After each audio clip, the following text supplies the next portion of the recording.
Hello everyone. हम लोगों ने प्रीवियस लेक्चर में देखा था कि चेन ब्रांचेस एंड रिंग्स क्या होती हैं, जो हाइड्रोकार्बन्स होते हैं कार्बन और हाइड्रोजन से मिलकर बने होते हैं।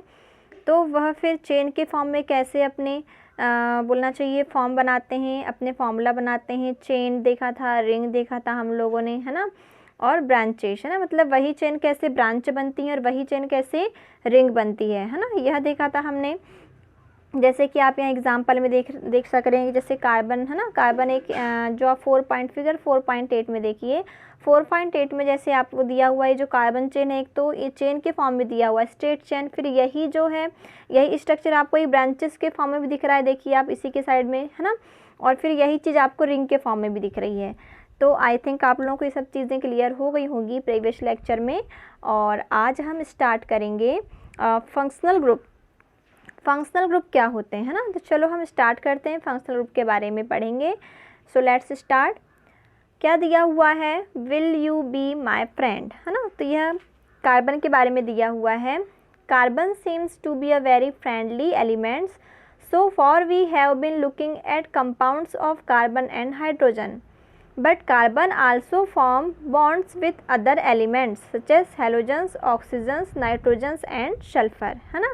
क्या कह रहा है ये, carbon seems to be a very friendly elements, जो कार्बन जो होता है बहुत ही फ्रेंडली एलिमेंट्स होता है। फ्रेंडली मतलब क्या, जो हर एक एलिमेंट्स हर किसी से क्या कर लेता है, फ्रेंडली बिहेव करता है। इट मीन्स यहाँ इसका मतलब फ्रेंडली बिहेव से मतलब है कि किसी से भी रिएक्शन कर लेता है। So far we have been looking at compound of carbon and hydrogen, जैसे कि हम देख ही चुके हैं कार्बन एंड हाइड्रोजन के कंपाउंड, है ना, कितनी ज़्यादा मात्रा में, कितनी ज़्यादा क्वांटिटी में यह पाए जाते हैं। But carbon also form bonds with other elements such as halogens, oxygens, nitrogens and sulphur, है ना। तो लेकिन जो कार्बन जो है ना कि वो हाइड्रोजन से ही ओनली रिएक्शन करके अपने कंपाउंड बनाता है, बल्कि वह अदर एलिमेंट्स जैसे हैलोजेंस हो गए। हैलोजेंस कौन कौन से होते हैं, क्लोरीन, ब्रोमीन, आयोडीन, एस्टाडीन, ये सारे हैलोजेंस हैं। ऑक्सीजन हो गया, नाइट्रोजन हो गया, सल्फर हो गया, तो ये सारे एलिमेंट्स से कार्बन क्या करता है, रिएक्शन करके अपने कंपाउंड बनाता है। तो देखिए, इन अ हाइड्रोकार्बन चेन वन और more hydrogen can be replace by this elements. तो जो हाइड्रोकार्बन जो चेन बनती है ना, जैसे हमने बनाया था अभी methane, ethane, propane, butane, pentane, hexane, तो यह इसमें जो चेन बनती है हाइड्रोकार्बन की, हाइड्रोजन और कार्बन की, इसमें क्या होता है, वन और more hydrogen can be replace by this elements. तो जो हाइड्रोकार्बन की चेन जो होती है हमारी, है ना, मेथेन हो गई, एथेन हो गई, प्रोपेन हो गई, तो ये जो चेन होती है इसमें से एक हाइड्रोजन को रिप्लेस करके कोई भी, जैसे कि ऊपर जो आपको एलिमेंट्स दिख रहे हैं हैलोजन, ऑक्सीजन, नाइट्रोजन, तो वो क्या करते हैं, इस हाइड्रोकार्बन की चेन से एक हाइड्रोजन को रिप्लेस कर देते हैं और उसके प्लेस में वह खुद वहाँ पर कंबाइन हो जाते हैं।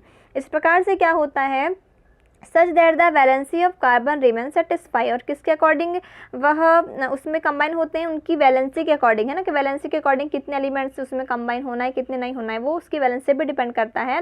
लेकिन यदि वो अगर अदर कंपाउंड बनाता है तो वो कैसे बनाता है, हाइड्रोकार्बन जो हमने प्रीवियस लेक्चर में देखा है कैसे बनाता, हाइड्रोकार्बन की चेन देखा था, तो उसी चेन में से वह एक हाइड्रोजन को रिप्लेस करके वहाँ पर एक अदर एलिमेंट्स आके क्या कर लेता है, अपना एक अदर से कंपाउंड बना लेता है ना। In such compound the elements replacing hydrogen is refers to as a heteroatoms, है ना। तो इस प्रकार से क्या बोल रहा है वह कि जो वहाँ से अदर एलिमेंट्स उसमें जो रिएक्शन करते हैं ना, वहाँ से हाइड्रोजन को हटा के वहाँ पर स्वयं वहाँ पे सेल्फ वहाँ पर जो आके अपना बॉन्ड बनाते हैं, तो वह एटम्स क्या कहलाते हैं, हेटेरोएटम्स कहलाते हैं। क्या कहलाते हैं, हेटेरोएटम्स कहलाते हैं। अब देखिए हेटेरोएटम्स तो हो गया, these heteroatoms confirm specific properties to the compound regardless of the length and nature of the carbon chain and hence are called functional group. और यही जो हेटेरोएटम्स होते हैं, हेटेरोएटम्स क्या देखा हमने, जो हाइड्रोजन को एक हाइड्रोजन को रिप्लेस करके वह उसके प्लेस में कौन आ रहा है, एक अदर से एक ग्रुप आ रहा है या एक एलिमेंट्स आ रहा है, तो उस एलिमेंट से ग्रुप को हम क्या कहेंगे, हेटेरोएटम्स कहेंगे। अब वही जो हेटेरोएटम्स क्या करेगा, यही जो हेटेरोएटम्स है या इसके पास एक प्रॉपर्टीज़ होती है, एक स्पेसिफिक प्रॉपर्टीज़ होती है, और यही प्रॉपर्टीज़ फिर सारे कंपाउंड्स की हो जाती है। जैसे कि लाइक एग्जांपल हम देखें मेथेन की एक अलग से प्रॉपर्टी होती है जिसका फॉर्मूला होता है CH4, है ना। CH4 में से यदि वहाँ से, अब हमने क्या बोला कि वहाँ से जो CH4 है वहाँ से एक हाइड्रोजन वहाँ से हट जाएगा और उसके प्लेस में कोई एक अदर ग्रुप या एलिमेंट जैसे कि हाइड्रोक्सी ग्रुप आ गया, OH आ गया, ठीक है। तो वह जो OH वो क्या कहलाएगा, हमारा हेटेरोएटम्स कहलाएगा। और अब देखिए पहले वहाँ पर CH4 था, CH4 मीन उसकी प्रॉपर्टी मेथेन की थी, है ना, मेथेन था, उसकी जो प्रॉपर्टी होती है वो थी, लेकिन ये वहाँ से एक H रिप्लेस हो चुका है और वहाँ पर एक OH ग्रुप आ गया है, तो अब उसकी प्रॉपर्टी चेंज हो जाएगी। और उसकी प्रॉपर्टी किसके अकॉर्डिंग चेंज होगी, जो नया ग्रुप वहाँ पर हेटेरोएटम का जो ग्रुप आके वहाँ पे कंबाइन हुआ है हाइड्रोक्सी ग्रुप, है ना, उसकी प्रॉपर्टी वहाँ पर वह पूरे बोलना चाहिए मेथेन की प्रॉपर्टी को चेंज करके वह सेल्फ एक अल्कोहलिक प्रॉपर्टी वहाँ पर वो डिनोट करेगी। तो इस प्रकार से जो हमारा नया जो ग्रुप बनता है, नया जो हमारा कंपाउंड बनता है, तो उसकी प्रॉपर्टी किस पर डिपेंड करती है, हेटेरोएटम या हमारा जो ग्रुप जिसमें कंबाइन हुआ है उस पर डिपेंड करेगी, है ना। तो वही बोल रहे हैं कि यह जो ग्रुप है, जो कार्बन चेन में जो एक अलग से जो हम लोग रिप्लेस करके नया एटम को ऐड करते हैं या रिप्लेस करके एक नया ग्रुप वहाँ पर ऐड होता है, तो वह ग्रुप क्या कहलाता है, फंक्शनल ग्रुप कहलाता है ना। तो यही फंक्शनल ग्रुप क्या करता है, फिर सारे कंपाउंड की प्रॉपर्टी पे मतलब डिपेंड, जो बोलना चाहिए सारा जो हमारा कंपाउंड है उसकी प्रॉपर्टी किस पर डिपेंड करेगी, इस फंक्शनल ग्रुप पर डिपेंड करेगी। तो यही होता है हमारा फंक्शनल ग्रुप। फंक्शनल ग्रुप की डेफिनेशन फिर से देख लेते हैं, क्या दिया हुआ है, these heteroatoms confirm specific properties to the compound regardless of the length and nature of the carbon chain and hence are called the functional group, है ना।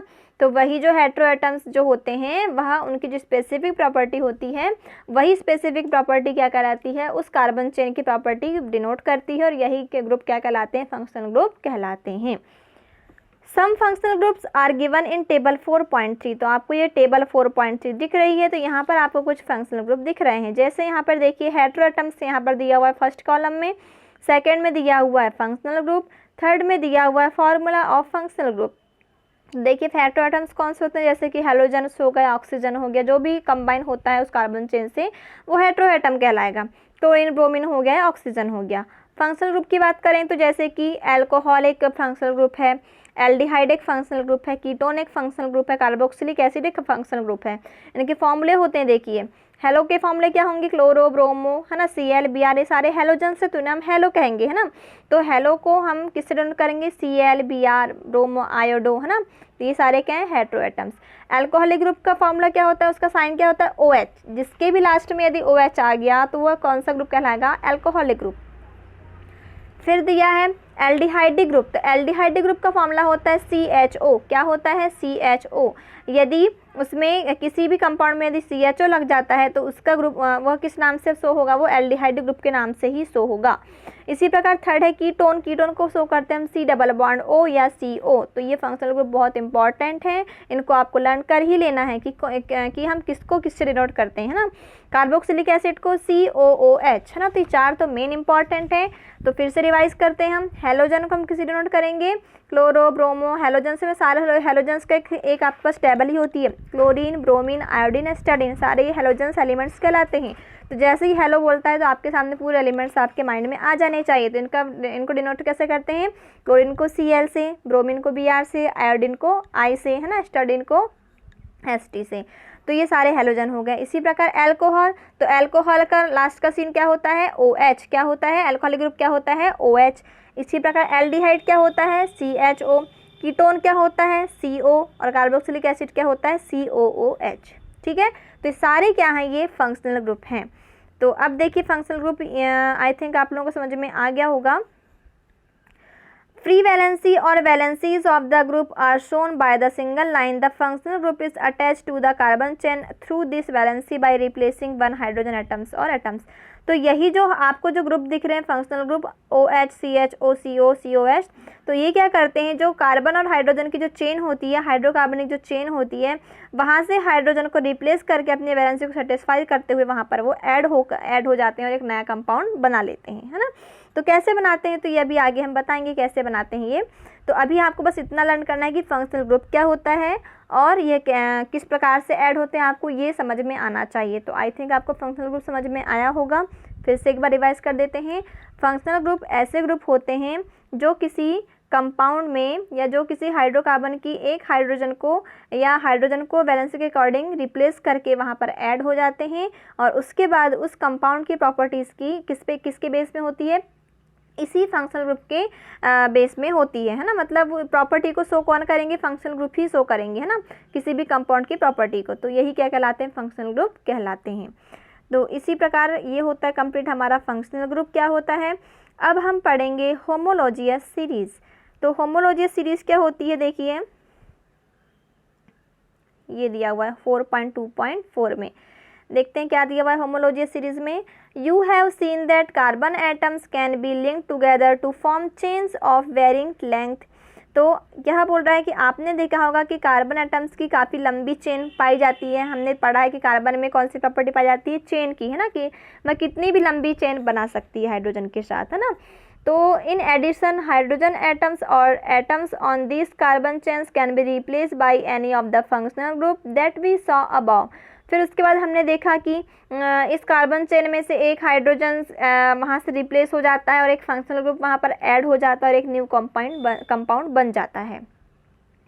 The presence of a functional group such as alcohol dictates the properties of the carbon compound, है ना। तो इसी प्रकार यदि अब यदि इस कार्बन हाइड्रोजन चेन में यदि कौन सा ग्रुप वहाँ पर ऐड हो जाए, हाइड्रोक्सी ग्रुप एल्कोहलिक ग्रुप यदि उसमें ऐड हो जाए फंक्शनल ग्रुप, तो उसकी प्रॉपर्टी क्या हो जाएगी, पूरी एल्कोहलिक हो जाएगी। अब देखिए जैसे कि हाँ, और इसमें फिर और हमने क्या देखा था कि इसमें लेंथ और कार्बन चेन कितनी लंबी है या कितनी बड़ी, इसका कोई फ़र्क नहीं पड़ता है। ओनली क्या फ़र्क पड़ता है, ओनली फंक्शनल ग्रुप का, कि उसमें कौन सा फंक्शनल ग्रुप जुड़ा हुआ है तो उसमें कौन सी प्रॉपर्टी आएगी। लेट एग्जाम्पल देखिए आप, जैसे कि यहाँ पर दिया हुआ है CH3OH, C2H5OH, C3SNOH, C4H9OH, है ना। सारे में कौन सा ग्रुप जुड़ा हुआ है, एल्कोहलिक ग्रुप जुड़ा हुआ है ना। तो ये सारी क्या है, चेन है, कार्बन हाइड्रोजन चेन है, मेथेन एथेन प्रोपेन, है ना। CH4 में से एक हाइड्रोजन रिप्लेस किया तो कितना बचा, CH3 बचा। फिर एक हाइड्रोजन को रिप्लेस किया, कौन सा ग्रुप आया यहाँ पर, एल्कोहलिक ग्रुप OH आया, तो क्या बन गया, मेथेनॉल। तो देखिए पहले इसका नाम क्या था, मेथेन था, अब क्या हो गया, मेथेनॉल हो गया। इसी प्रकार C2H5OH, मैं पेन ले लेती हूँ तो आपको दिख रहा है ये C2H5OH, CH3OH, है ना। तो देखिए पहले ये था हमारा CH4 था, तो यहाँ से क्या हुआ, एक हाइड्रोजन रिप्लेस हो गया और एक OH ऐड हो गया। तो देखिए एक हाइड्रोजन रिप्लेस हो तो कितना बचा यहाँ पर, CH3 बचा, और OH ऐड हो जाएगा तो ये क्या हो जाएगा, OH यहाँ ऐड हो गया, तो क्या बना ये, मेथेनॉल। इसी प्रकार और क्या बनेगा हमारा, C2H5OH बनेगा, C3H7OH बनेगा, C4H9OH बनेगा, है ना। तो इस प्रकार से ये हमारे सारे चेन में एक हाइड्रोजन को रिप्लेस करते हुए कौन सा फंक्शनल ग्रुप यहाँ पे ऐड हुआ है, हमारा एल्कोहलिक फंक्शनल ग्रुप ऐड हुआ है। तो सारों की प्रॉपर्टीज़ कैसी है, एल्कोहलिक है। क्या है, सारे क्या कहलाएंगे, एल्कोहल ही कहलाएंगे। मेथेनॉल, एथेनॉल, प्रोपेनॉल सारे क्या कहलाएंगे, हमारे पूरे एक एल्कोहलिक। इनकी सारी प्रॉपर्टी क्या होगी, एल्कोहलिक। चाहे जो कार्बन हाइड्रोजन चेन कितनी भी लंबी हो उससे कोई फ़र्क नहीं पड़ता है, प्रॉपर्टी सभी की क्या होगी, एक सी होगी। लंबी मतलब देखिए CH3 थोड़ी कम लंबी होगी लेकिन C2H5 की चेन थोड़ी ज़्यादा लंबी होगी। इसी प्रकार C3H7 की उससे ज़्यादा लंबी होगी, लेकिन प्रॉपर्टी सभी की कैसी है, एल्कोहलिक ही है ना। तो वही बोल रहा है कि यहाँ पर मेन इंपॉर्टेंट क्या है, हमारा एल्कोहलिक ग्रुप है, ना कि उसकी लंबाई और चौड़ाई, है ना। तो इस प्रकार से बनाते हैं हम न्यू कंपाउंड, कैसे फंक्शनल ग्रुप ऐड होते हैं। तो इनकी प्रॉपर्टी काफ़ी हद तक सेम होती, सिमिलर होती, are very similar. Hence such a series of compound in the which is the same functional group substitute for hydrogen in a carbon chain is called homologous series. तो homologous series देखिए कैसे बनी है ना। तो यहाँ क्या बोल रहा है कि हमने देखा CH3OH, C2H5OH, C3H7OH, C4H8OH, है ना। तो इस C4H9OH, ये पूरी हमारी एक लंबी चेन है पूरी कार्बन हाइड्रोजन की। तो ऐसी सीरीज एक प्रकार से सीरीज बन गई, हमारी एल्कोहलिक सीरीज बन गई। तो ऐसी series such a series of a compound in which the same functional group.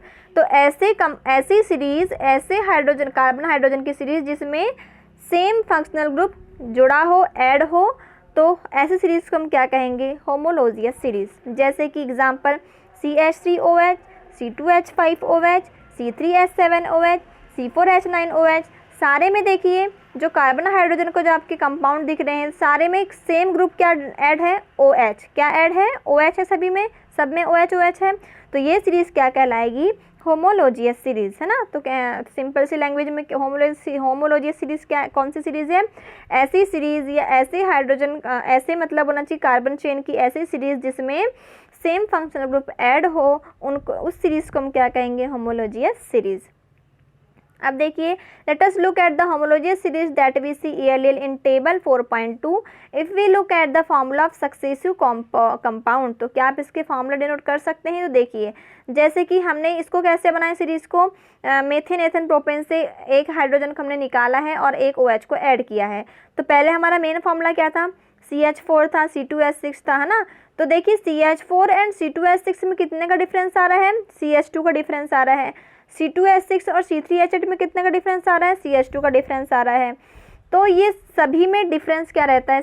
होमोलॉजियस series में सेम रहता है। Can you find out the different in the molecular mass between these pair? तो क्या आप इसका मॉलिक्यूलर वेट आप ऑप्टेन कर सकते हैं? तो यस, हम लोग कर सकते हैं। अब देखिए, similarly take the homologous series for alkenes. The first member of the series is ether which we have already come across in the sections 4.2। अभी हमने एल्केन की सीरीज देखा था, एल्केन है ना, मेथेन एथेन प्रोपेन ब्यूटेन से हमने OH जो कंबाइन किया था। इसी प्रकार हम एल्किन की भी देख सकते हैं, इसी प्रकार हम एल्काइन की भी बना सकते हैं। अब देखिए, do you see any relation between the number of carbon and hydrogen atoms in this compound? The general formula of alkanes can be written CnH2n। तो देखिए, एल्केन्स का जनरल फार्मूला क्या होता है? CnH2n होता है। आप यहाँ पर n की वैल्यू 1 2 3 पुट कीजिए, आपके सारे फार्मूले आपके आते जाएंगे, है ना। Methane ethane propane butane hexane सारे। तो can you similarly generate the general formula of alkenes and alkynes? तो जिस प्रकार से हमने एल्केन का फार्मूला जनरेट किया उसी प्रकार हम एल्केन और एल्काइन का भी जनरेट कर सकते हैं। तो इनके फार्मूले आगे आपको देखने मिलेंगे। As the molecular mass increase in any homologous series gradations in a physical properties is seen. This is because the melting point and boiling point increase with the increasing molecular mass. Other physical properties such as solubility in a particular solvent also show a similar gradation, but the chemical properties which are determined solely by the functional group remain similarly in the homologous series। तो इसमें इसकी physical properties बताया है homologous series की कि क्या होती है इसकी फिजिकल प्रॉपर्टी, है ना। तो देखिए क्या होती है, क्या दिया हुआ है? As the molecular mass increase in the any homologous series a gradations in physical properties is seen. This is because, तो क्या बोल रहा है, जैसे हमने क्या देखा, जो होमोलॉजियस सीरीज होती है उस जैसे ही उसका मॉलिक्यूलर जो वेट बढ़ता जाता है तो उसकी फिजिकल प्रॉपर्टीज़ में क्या पाई जाती है? एक ग्रेडेशंस पाई जाती है। कैसे पाई जाती है? देखिए, this is because the melting point and boiling point increase with the increase molecular mass. कि जैसे जैसे उनका मॉलिक्यूलर मास बढ़ता जाता है तो इन कंपाउंड का कि जो मेल्टिंग पॉइंट और जो बॉइलिंग पॉइंट भी कैसे होते हैं? इंक्रीज होते जाते हैं। Other physical property such as solubility, और किसकी बात करें हम? सॉलिबिलिटी की बात करें तो देखिए क्या दिया हुआ, in a particular solvent also shown a similar gradation. तो ये जो क्या होते हैं, सॉलिबिलिटी की बात करें तो एक पर्टिकुलर सॉल्वेंट में सारे जो हमारे जो कंपाउंड होते हैं होमोलॉजियस सीरीज के वह क्या होते हैं? उनकी सॉलिबिलिटी सेम होती है, ग्रेडेशंस पाई जाती है इसमें भी। But the chemical properties which are determined solely by the functional group remain similar in a homologous series. तो इस प्रकार से केमिकल प्रॉपर्टीज़ कैसी होती है? सेम होती है, क्योंकि इसमें क्या होता है, सभी में एक फंक्शनल ग्रुप सेम होता है होमोलॉजियस सीरीज में, है। तो ये हो गया हमारा क्या होमोलॉजियस सीरीज देखा हमने और फंक्शनल ग्रुप देखा। तो आज के लेक्चर में हम आज दो ही चीज़ हमने देखा और कल के लेक्चर में हम लोग देखेंगे नॉमेनक्लेचर्स ऑफ कार्बन कंपाउंड। तो आई थिंक आपको समझ में आया होगा कि कार्बन चेन क्या होती है, फंक्शनल ग्रुप क्या होते हैं, होमोलॉजियस सीरीज़ क्या होती है। तो आप लोग इसे फिर से दोबारा पढ़िएगा और अच्छे से क्लियर हो जाएगा। आज के लेक्चर में इतना ही। Thank you.